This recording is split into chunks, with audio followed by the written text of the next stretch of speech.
The term GNX stands for Grand National Experimental, the special edition 1987 Buick Regal T-Type. This car was a symbol of Buick's golden age, and it just so happens to be Kendrick's birth year. Allegedly, Kendrick's family owned a Buick GNX and even used it to bring him home from the hospital. So for Kendrick, the GNX is more than just a car. It's ambition, legacy, and identity wrapped in chrome and steel. On this album, Kendrick is doing what Tupac did with 7 Day Theory. Pac recorded that album during the height of the East Coast-West Coast feud, using it to solidify his legacy. Similarly, Kendrick uses the backdrop of this beef with Drake to make his own statement. He's one of the last of the real, a true artist willing to sacrifice everything to achieve greatness and secure his place alongside, or even above, legends like Pac and Nas.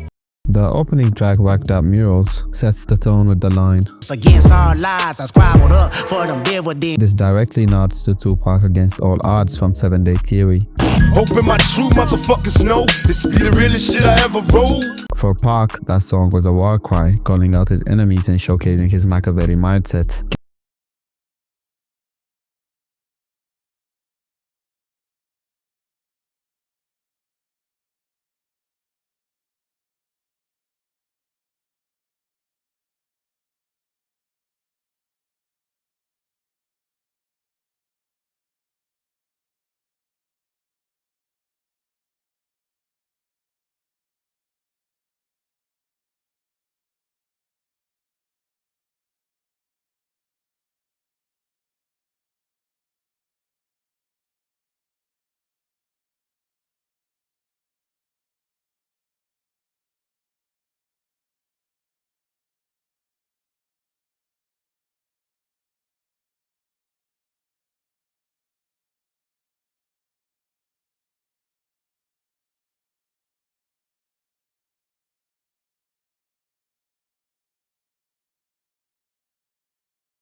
Moment that deeply shook him when Snoop Dogg, a West Coast legend Kendrick idolized, shared Drake's tailor-made freestyle on Instagram. The freestyle, released in April 2024, not only dissed Kendrick but also controversially featured AI-generated vocals of Tupac and Snoop Dogg himself. Kendrick's initial reaction suggests he hoped Snoop's post was the result of a light-hearted lapse in judgment, perhaps influenced by marijuana edibles. This subtle humor disguises Kendrick's genuine disappointment, emphasizing how much Snoop's actions hurt him. On the Super Bowl and I'm the only one congratulate me. All these niggas agitated, I'm just glad they shown their face. In these lines, he begins by reflecting on his monumental achievement of headlining the 2025 Super Bowl halftime show. While this accomplishment solidified his status as a cultural icon, Kendrick highlights how few within the hip-hop community celebrated this milestone with him. In fact, Nas was the only prominent figure to openly congratulate him, sharing Kendrick's announcement on his Instagram story. The phrase "won the Super Bowl" may also have deeper meaning. Kendrick could be drawing a parallel to J. Cole's line from First Person Shooter, where Cole equated rap's competitive landscape to the scale and significance of the Super Bowl. By declaring he won, Kendrick subtly positions himself as the champion of this metaphorical rap contest. The second half of the line, All these niggas agitated, I'm just glad they shown their faces, reflects Kendrick's response to the backlash following his Super Bowl announcement. The word agitated captures the resentment and envy stirred up among his rivals, peers, and critiques. However, Kendrick finds clarity in this tension. Their dissatisfaction revealed their true feelings, allowing him to see their faces, both literally through public reactions and figuratively exposing the underlying resentment.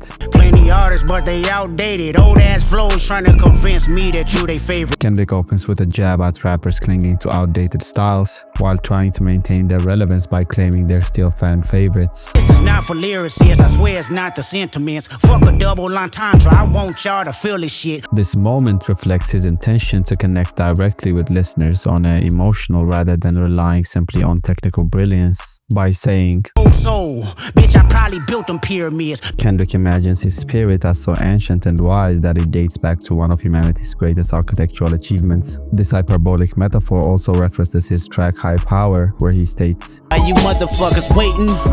I'll be off the slave ship, building pyramids, writing my own hieroglyphs." The callback reinforces his position as a creator of monumental work that go beyond eras.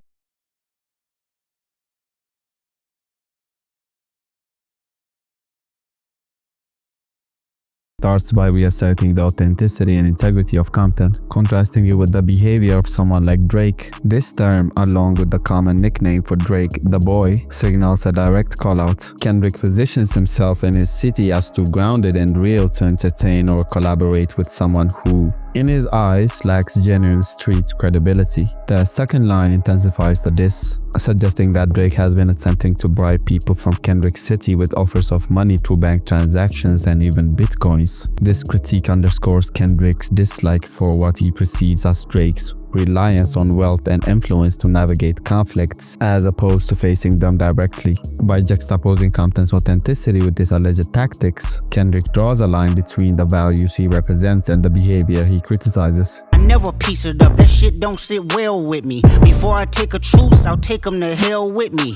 In these lines, he addresses his refusal to reconcile with Drake following their ongoing feud. The phrase "pieced it up" signifies making amends, but Kendrick explicitly rejects this idea, stating it would compromise his authenticity and self-respect. This could also be a shot at J. Cole, who faced backlash for his track 7-Minute Drill, a song in which he appeared to diss Kendrick but later called for peace following negative fan reactions. Cole eventually removed the song from streaming platforms, a move that Kendrick probably views as a sign of inconsistency or weakness. Niggas mad cause I decided not to pretend. Y'all stay politically correct, I'ma do what I did. In these lines, he critiques the showy friendliness and diplomacy that he perceives in the current hip-hop landscape. He sees many rappers pretending to maintain friendship and alliances, compromising the competitive essence of the genre. In the second line, Kendrick contrasts himself with J. Cole, who he perceives as keeping things politically correct during their feud. Niggas been fake loyal since y'all pandering to choose a side, let me do it for you. In these lines, he delivers a direct blow to J. Cole, accusing him of playing both sides during the ongoing feud. The word pandering suggests that Cole has been catering to public opinion, hesitating to take a firm stance while subtly stirring the pot behind the scenes. By declaring, "Let me do it for you," Kendrick steps in to expose what he sees as Cole's unwillingness to take a definitive position, forcing the issue into the open. "Okay, fuck your hip-hop,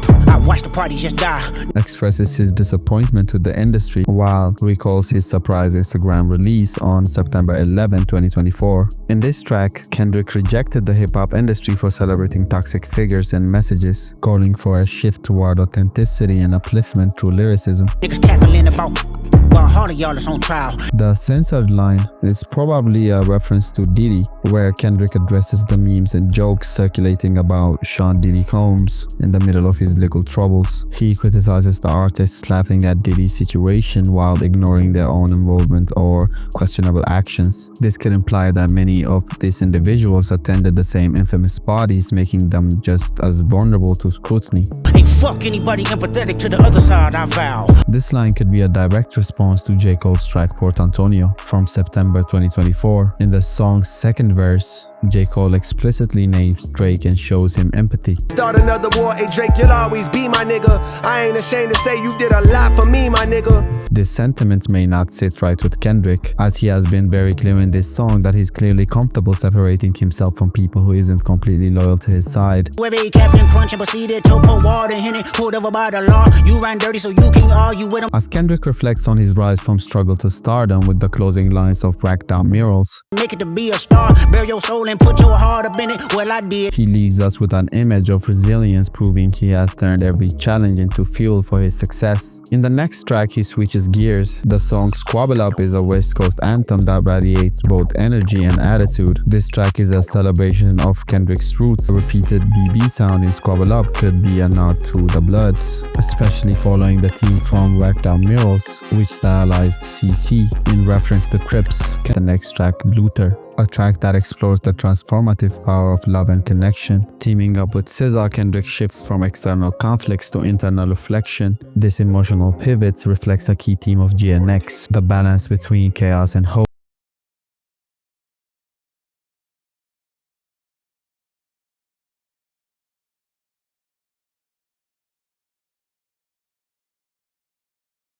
And grounded by his partner, the song becomes a testament to the strength found in vulnerability and love. This reflection sets the stage perfectly for Man at the Garden, a track that positions itself as a reflective declaration, challenging listeners to consider what they've done to deserve it all. He reflects on the sacrifices he made, stating that every ounce of his success was earned through struggle. This track is his self-affirmation, a reminder that greatness doesn't come without pain. Drawing on the metaphor of biblical garden as paradise, Kendrick lists the sacrifices, struggles, and principles that justify his success. He delivers a reflective anthem of self-assurance and earned success. The repeated refrain, I deserve it all, emphasizes his unshakable belief in the value of his sacrifices and the righteousness of his rewards. It's a powerful statement from an artist who has cemented his place as one of the greatest in hip-hop, bluntly claiming his accolades and legacy. This track ties seamlessly into the larger narrative of GNX, where Kendrick explores themes of self-worth, struggle, and legacy. It builds on the introspection of earlier tracks like Luther, shifting from love and grounding to a bold declaration of personal achievements. The track transitions smoothly into the next track, Hey Now, which introduces a more immediate and energetic tone. While Kendrick has just reflected on his hard-earned victories, Hey Now invites us into a moment of exhilaration and confrontation, propelling the narrative forward with a burst of energy. In this track, he shifts gears and reintroduces himself to the rap game with a fearless, no-nonsense attitude. As the fifth track of his surprise album, it's almost as if Kendrick is saying, I'm here, but you didn't see me coming. The surprise release of GNX is reflected in the song's energy, where Kendrick presents himself as a force too significant and unshakable to be undermined or manipulated by the music industry. In this song, Kendrick delivers one of the album's most discussed lines. 1,000, 2, 1,004. The black Noah, I just strangled me a goat. Many fans interpret this as Kendrick calling Drake as a sacrificial lamb, a necessary casualty in Kendrick's mission to assert his dominance in hip-hop. But the focus shifts from external forces to internal growth and reflection in the following track, Reincarnated, which serves as a seamless continuation of the journey Kendrick Lamar begins in GNX. Shifting into the second section of the album, the song opens with a Spanish-language poem bridging the thematic continuity from the album's beginning. The track Reincarnated samples Tupac Maiden, which adds another layer of meaning. Many believe this track is a direct response to Drake's controversial tailor-made freestyle, where Drake uses AI to mimic Pac and Snoop. Kendrick flips this narrative, crafting what fans see as respectful homage to Pac. Ain't nobody tell me shit.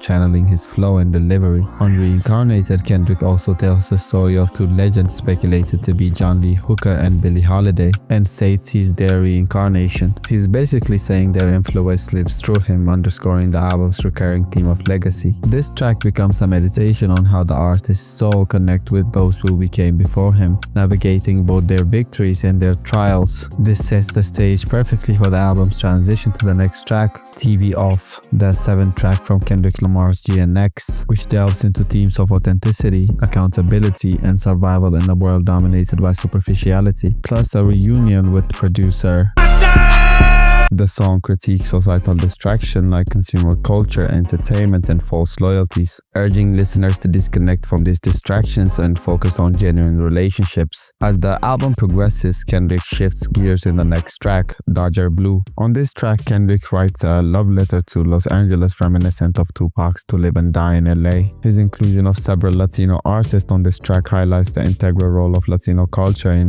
LA, echoing Pac's famous line, Wouldn't be LA without Mexicans. The track taps into the West Coast vibe, highlighting Kendrick's resilience and loyalty to his neighborhood. The song references key areas like Gardena, Compton. What school you went to? Gardena, Compton. Exploring ambition, survival, and the nuance of identity in LA. He transitions from the affirmations of identity and hometown pride to a deeper introspection. With Peekaboo, he shifts the narrative to explore the complexities of perception and the masks people wear.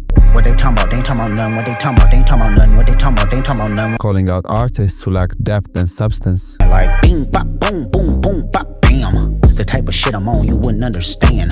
He uses clever wordplay, double entendres, and references to pop culture to highlight the difference between surface-level rap and the authenticity he values. The track's titled Peekaboo metaphorically speaks to the idea of revealing the true self behind the masks people wear, both in the industry and in everyday life. This track builds on the album's overreaching themes of rejecting societal distractions and false facades, emphasizing Kendrick's commitment to authenticity. The transition to Heart Part 6 is seamless as the narrative of GNX deepens. While Peekaboo critiques the industry's superficiality, Heart Part 6 introduces more personal reflection turning Kendrick's journey, where he confronts the emotional weight of his experiences and relationships. This is the most vulnerable track on the album. In this track, he takes us back to his early days at TDE with lines like, I guess my motivation was the yearning for independence. Poured everything I had left in the family business. This is where we see Kendrick's philosophy and ambition taking shape, with many expecting Kendrick to address the beef. Kendrick takes a different route, choosing instead to speak on his personal journey, including his early years in the industry and his decision to move from Top Dog Entertainment and Black Hippie. The track serves as a reclaiming of his heart series, with Kendrick subtly acknowledging the conflict while focusing on his growth as an artist and individual. The Heart Part 6 transitions into GNX as the album builds toward a powerful culmination. Tell him Kendrick did it. Hey, who showed you how to run a blitz? Tell him Kendrick did it. Who put the West back in front of shit? Tell him Kendrick did it. The track's celebratory tone and gritty imagery elevate the album's message to own your successes and claim your place directly. It's a fitting conclusion to an album that documents Kendrick Lamar's evolution and his unwavering influence on both the rap world and the culture at large. This energy and empowerment naturally transitions into Gloria, the album's closing track.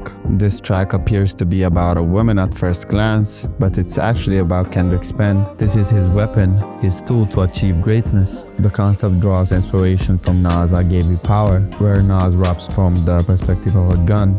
How you like me now? I go blow, it's that shit that moves crowds, making every ghetto foul. I might have took your first child, scarred your life, crippled your style. Where the girl is a metaphor for his gun. Kendrick is saying that his pen is his girlfriend. My woman in my right hand, my saint and my sin. Ain't no bitch like my bitch, cause that bitch been my pen. His weapon, and he's bringing it into battle to become the greatest of all time. Throughout the track, Kendrick and SZA highlights the complexities of love, showing how it can be both healing and destructive. This emotional exploration ties back to the broader themes of GNX, which delves into Kendrick's struggle for self-understanding, the burdens of fame, and his evolving sense of identity within the rap game. Gloria closes the album on a reflective note, offering a sharp conclusion that captures the journey Kendrick has taken. This track isn't just about beef, it's about legacy. By weaving in references to Tupac and Nas, paying homage to his roots, and channeling his ambition through stories of sacrifice and authenticity, Kendrick makes one thing clear: he's not here for clout or image, he's here for greatness. If you enjoyed this breakdown, hit that like button, it really helps the channel reach more people. Don't forget to subscribe for more deep dives into music, culture, and storytelling. Thanks for watching, see you in the next one, peace.